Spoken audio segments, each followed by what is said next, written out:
but in this time, it was the period when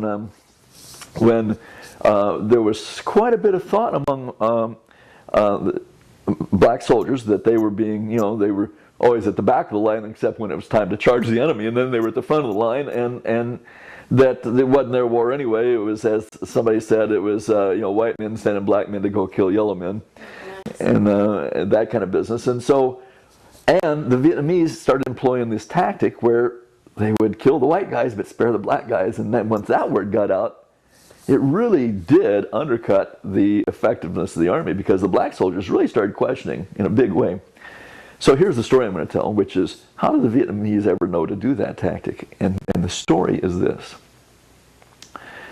The French were in the Vietnam before the U.S. was there, and the French, like all imperialist armies, they used a lot of Senegalese soldiers, because Senegal was one of the, the French used soldiers from the various colonies that they had, because if you were Senegalese and you were going to be in the French army, then you could get French citizenship, you see.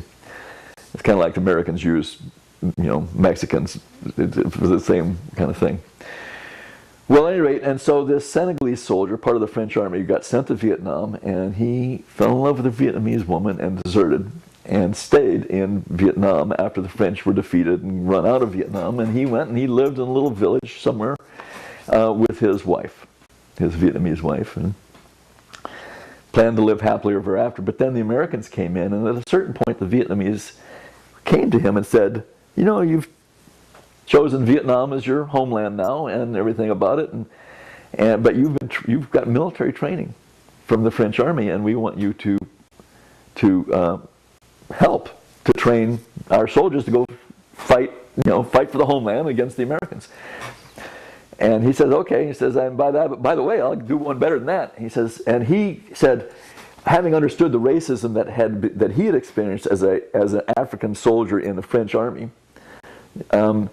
he understood in a painful and personal way what that racism was, and he knew that was a weakness in the underbelly of an imperialist army. And so he's the one that suggested this particular tactic, which they then very successfully employed.